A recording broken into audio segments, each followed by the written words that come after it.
Hey guys, and welcome back to the channel. With the final major update for Battlefront 2 behind us, players are left to wonder what could be in store for the next in the series. What characters will we play as, what planets and game modes we'll be able to play on? We won't know these things, of course, for maybe another 2 to 3 years. So, while speculation is in the air, I came up with my own list of things that I want to see in Battlefront 3. When I was writing out this list, I came up with enough things to circumnavigate the globe at least once. So, we will be going over this in a series, most likely. I split things up into 3 categories: characters and reinforcements, maps and planets, and finally game modes and features.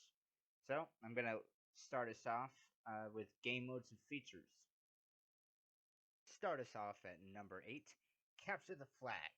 Now, this is a classic game mode, seemed to be a pinnacle of early 2000 multiplayer games, and I think it would actually be a fun inclusion in a modern take of the franchise. Really good maps for this game mode, like Jabba's Palace, for instance. The tight corridors and the rooms of clustered enemies, not to mention some of the, at times, frantic front lines when trying to fight for the flag, was a nice change of pace to the more open supremacy gameplay. There are 2 versions of Capture the Flag in the game I'm showing you. There's a 1 and a 2 flag mode. The 2 flag version sees you stealing from the opposing side and returning to yours, while the 1 flag variant is a single neutral flag in the middle, and both sides fight for the possession of it. It is a really fun game mode I think deserves a new light. Number 7, character creation. This would be incorporated into the main story of the game predominantly, but you would be able to import it into the online. You can change what 3 powers you have, set your health to stamina numbers based upon a class you choose, and customize your very own lightsaber, for instance, or your character itself. Choosing your class also affects your jump height and what kind of force powers you're aligned to. Now, I think this would be best modeled after Jedi Knight Academy. This was a great game. It's really underrated, I think, in the Jedi Knight franchise. Not to say that Jedi Knight 2 is not good, but Jedi Academy, I think, perfects the lightsaber combat and just how creative you can be with it. Number 6, the inclusion of a single player story. Now, I know we did get a single player story in the latest Battlefront game, but the story, in my opinion, and I think in many other people's opinion, was lukewarm at best. But I do think starting the story in the Clone Wars and possibly even spanning it into the sequel trilogy is the best way to go. In 2005, the game showed us what it was to be a clone trooper in the Clone Wars, and then how they were implemented into the Galactic Empire later. And then in 2017's Battlefront game, we got to play as an elite stormtrooper, and then turn it to the Rebellion, and then eventually the Resistance. But I think the newest take on a story mode in the next Battlefront game should take cues from all points of the trilogy. That makes the most sense to me. Connecting all 3 of them with one story that's coherent but not directly related to the films. I actually wrote my own synopsis of a story I think would work on this kind of magnitude, but still smaller than the films. I'm not going to get into it here, but it's going to be its own video down the line, so that's one more thing you have looking forward to. But yeah, I think the inclusion of a single player story always makes a game better. Next up is number 5, Hunt. Now, bringing it back from 2005's Battlefront 2, this game mode allowed players to play as some of the more obscure creatures of the Star Wars galaxy, ranging from Geonosians in a snipe off against the Republic, or Ewoks fighting the Empire.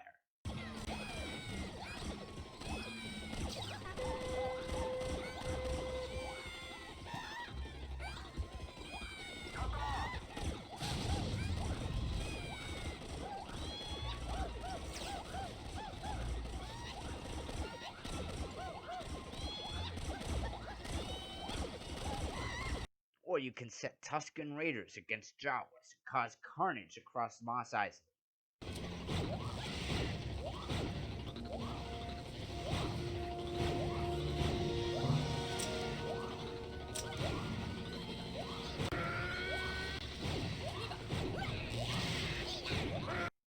And yes, you can even play as frickin' Gungans. Yes, this is the game that allows you to be the closest thing to Jar Jar in a video game wrecking shit. Please, developers, bring this feature back just for the trolls. It's hilarious. Number 4. Ground to Space Warfare. This was a feature that was actually teased in a game that was never released, Battlefront 3 by Free Radical Design. I'm going to link the gameplay footage to you down below so you can see for yourself.